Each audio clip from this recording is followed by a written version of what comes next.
اس کے بعد کراچی کی کیفیت دیکھتے ہیں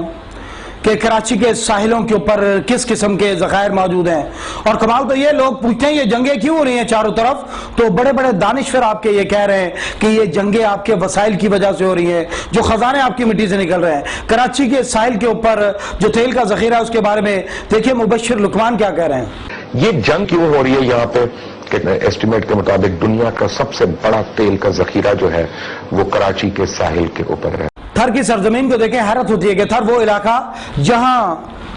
آپ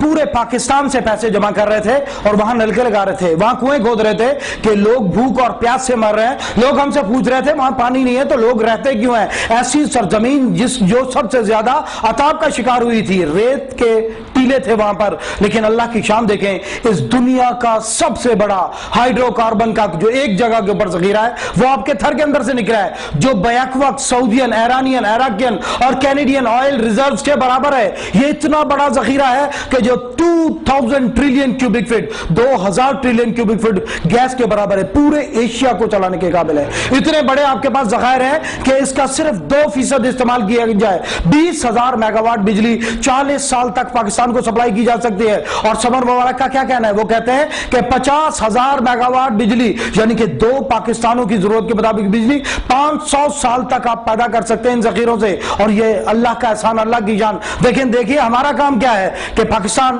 کول سے فقط 9% بجلی پیدا کر رہا ہے، چائنا اپنی ضرورت کی بجلی کا 72% کول سے پیدا کر رہا ہے، انڈیا 56% بجلی کا کول سے پیدا کر رہا ہے، امریکہ 50% بجلی اپنی کول سے پیدا کر رہا ہے، اور دنیا کا کسی ایک جگہ پر سب سے بڑا کول کا ریزرو آپ کے پاس ہے، اور ہم فقط 9% بجلی اس کول سے پیدا کر رہے ہیں۔ لیکن پھر اللہ کی شان دیکھیں، اللہ ہمیں دیتا چلا جا رہا ہے۔ یہ 2011 کا سال حیرت انگیز سال ہے، اس زمین پاکستان کی زمین سے جگہ جگہ خزانے ابل رہے ہیں۔ یہ چاغی کی سرزمین کو دیکھیں، انسان حیران ہو جاتا ہے کہ وہ چاغی کی سرزمین جہاں آپ نے ایٹمی دھماکے کیے، وہ سرزمین جب آپ نے ایٹمی دھماکے کیے، پوری دنیا کے دانشور آپ کو روک رہے تھے ایٹمی دھماکے نہیں کرنا، آپ کے اوپر ناکہ بندیاں ہو جائیں گی، آپ کی اقتصادی ناکہ بندی ہو جائے گی، امریکہ امداد روک دے گا، UN پابندیاں لگا دے گی، اور ایسا خوفناک ماحول بنا کر پیش کیا گیا تھا، پوری قوم کو پریشان کیا جا رہا تھا۔ ہمارے اپنے دانشور یہ کہہ رہے تھے کہ یہ دھماکے نہ کریں، لیکن دیکھیں اللہ کی شان، اللہ کا حکم ہے، اللہ نے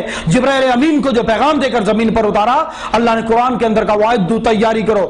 اس دن آپ نے اللہ کی فرما برداری کی، آپ نے چاغی کے اندر ایٹمی دھماکے کیے۔ جس دن آپ ایٹمی دھماکے کر رہے تھے چاغی کے اندر، انڈونیشیا کی گلیوں کے اندر مٹھائیاں بانٹی جا رہی تھی، اس دن فلسطین کے بچے خوشیاں منا رہے تھے کہ آج ہم ایٹمی طاقت بن گئے۔ اس پوری دنیا کے 1.5 بلین مسلمان آپ سے امیدیں لگا کر بیٹھے ہوئے، اور اللہ کا فضل آپ نے اس دن ایٹمی دھماکے کیے۔ اور اللہ کی شان دیکھیں، چاغی کے اندر ریکوڈیک کے علاقے کے اندر TCC کے مطابق $270 بلین کا ذخیرہ نکلا، اور بلین ڈالر کا اندازہ آپ کو اچھی طرح ہوگا۔ کیری لوگر کے اندر آپ کے اوپر، کیری لوگر بل کے اندر آپ کے اوپر جو شرط عائد کی گئی تھی، اس شرط کے اندر کیا کہا گیا تھا؟ کیری لوگر بل کے اندر آپ کو کہا گیا تھا مرید کے تک ہمیں اپروچ دی جائے گی، کوئٹہ تک ڈرون حملے کرنے کی اجازت دی جائے گی، امریکن سولجر کو پاکستان میں اترنے کی اجازت دی جائے گی، جو امریکن شناختی کارڈ پر اترے گا گن امریکن شناختی کارڈ کے اوپر رکھے گا، ڈرائیونگ امریکن شناختی کارڈ کے اوپر کرے گا، پاکستان کے اندر اترے گا، لیکن قانون اس کے اوپر امریکہ کا لاگو ہوگا، پاکستان کا قانون لاگو نہیں ہوگا۔ اور یہ ذلت آمیز ترین شرط تھی، 1.5 بلین پاکستان کو ملنا تھا،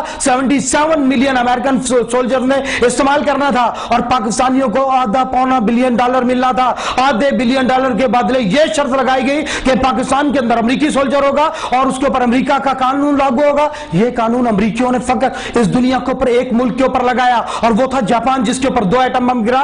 ان کے 2 لاکھ سے زیادہ لوگ مارے گئے، اور شہنشاہ جاپان کے حکم پر جاپانی فوجوں نے ہتھیار گرا دیے، گھٹنوں کے بل ان کی فوجیں گر گئی، اور اس وقت کے اندر جا کر امریکی فوج وہاں اتری، اور انہوں نے کہا کہ ہمارے اوپر قانون امریکہ کا لاگو ہوگا،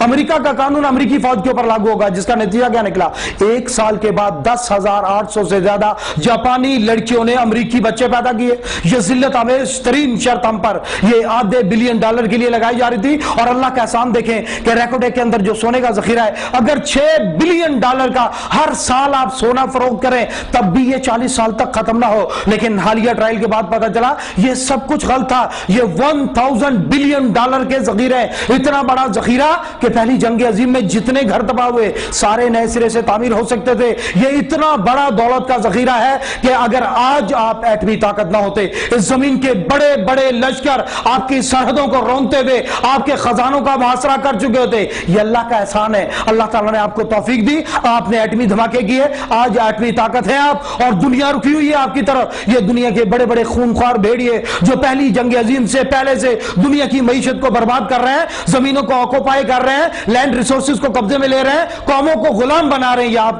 آپ کی طرف بڑھنے شروع کیے. اور حیرت ہوتی ہے اپنی زراعت کو دیکھیں کہ دنیا میں سب سے بڑا نہری نظام روس پاکستان سے 10 گنا بڑا ملک ہے, لیکن پاکستان کا نہری نظام روس کے نہری نظام سے 30 گنا بڑا ہے. زرخیز ترین زمینیں, دودھ کی پیداوار کے لحاظ سے دنیا کا 5واں ملک, آم کی پیداوار کے لحاظ سے دنیا کا 6واں ملک, کھجور کی پیداوار کے لحاظ سے دنیا کا 4تھا ملک, گندم, کپاس اور چینی کے پیداوار کے لحاظ سے دنیا کے 240 ملکوں میں ٹاپ 10 کنٹریز کے اندر آپ کا ملک ہے. لیکن آپ کی ساری زراعت یہ پانیوں سے سیراب ہونے والی زمینوں سے, 80% زمینیں آپ کی پانی سے سیراب ہوتی ہے جو نہروں سے آتا ہے, اور 90% آپ کی فوڈ پروڈکشن ان زمینوں میں ہو رہی ہے جو زمینیں نہروں سے سیراب ہوتی ہیں. اور نہروں میں پانی دریاؤں سے, دریاؤں میں پانی کشمیر سے, اور کشمیر میں آپ کے پہلے 3 دریا راوی, بیاس اور ستلج ہندوستان نے ڈائیورٹ کر لیے ہیں. 60s کے اندر معاہدہ ہو گیا, زبردستی دھونس اور دھاندلی سے آپ سے معاہدہ کیا گیا, اور اس کے بعد باقی کے 3 دریا سندھ, نیلم, جہلم جن کے اوپر ڈائیورشن لگائی جا رہی ہے. 12 کمپنیاں یورپ کی لگی ہوئی ہیں,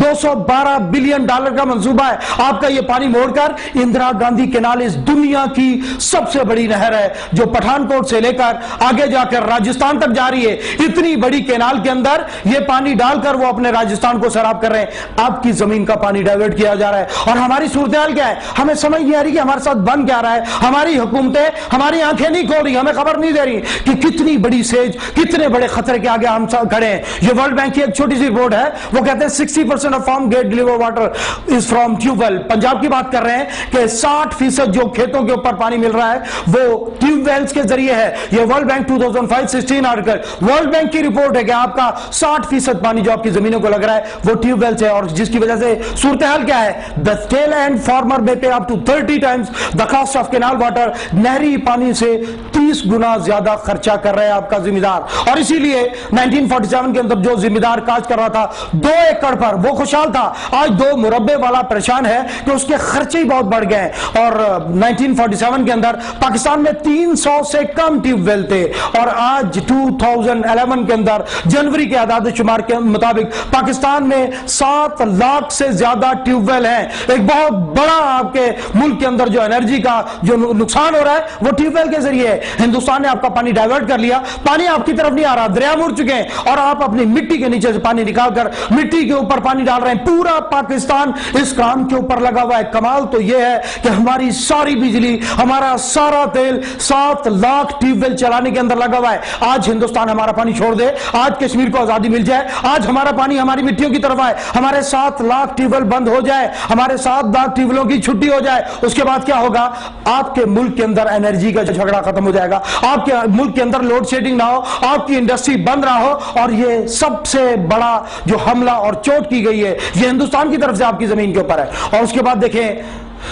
ہم اپنے عمل دیکھتے ہیں تو حیرت ہوتی ہے, اور اللہ کی شان دیکھیں. اس وقت اس زمین کا جو سب سے اہم خطہ ہے, اس زمین کی سب سے قیمتی جگہ ہے, یورپین رائٹرز جس کے بارے میں لکھتے ہیں کہ اگر 3rd ورلڈ وار کہیں ہوگی تو وہ گوادر کی پورٹ کے اوپر ہوگی. گوادر پورٹ اللہ نے آپ کو دی, اس زمین پر خلیج فارس کے گیٹ پر دنیا کی سب سے اہم بندرگاہ. اس کی لوکیشن کو دیکھیں تو انسان ورطہ حیرت کے اندر پڑ جاتا ہے. آپ خلیج فارس کے گیٹ کے اوپر موجود ہیں جو دنیا کے اندر انرجی ریسورسز کی ماں کہلاتا ہے. آپ اس کے گیٹ کے اوپر بیٹھے ہوئے ہیں, اور پاکستان کی اسٹریٹجک لوکیشن دیکھیں تو حیرت ہوتی ہے کہ آپ کے اوپر سینٹرل ایشیا ہے. یہ خلیج کے بعد اس زمین کا انرجی ریسورسز کا سب سے بڑا ذخیرہ گنا جاتا ہے. ہم پاکستان کے ریسورسز کو ابھی ڈسکس نہیں کرتے, وہ ابھی ریسنٹلی نکلے ہیں, لیکن اس سے پہلے کا میپ دیکھیں کہ ایک طرف خلیج ہے اور آپ کے دوسری طرف سینٹرل ایشیا ہے. یہ بلینز آف بیرل تیل کے ذخائر ہیں,